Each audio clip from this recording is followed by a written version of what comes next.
To restore a previously published version of your site, simply go into the Edit Website, Previously Published, and you will see a list of all of the previously published versions of the site. You will also see which user published that version, which is very helpful to keep track.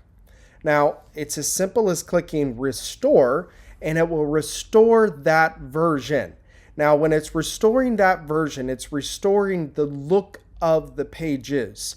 It has nothing to do with the actual blank or pre-decorated products or store designs.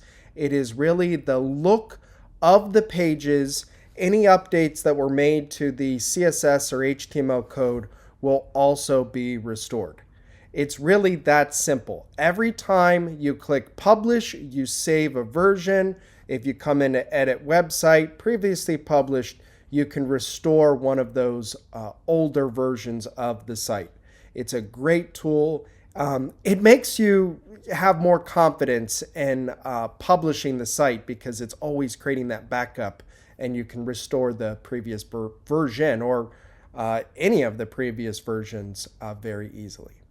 If you have any questions on how to restore a previous version, you have a lot of great help articles if you come up here in the search or click on the question mark and you can raise a support ticket. We'll put you in touch with client services who is there to help you whenever you have questions or you're running into problems. Hopefully you find this video helpful, and thank you for watching.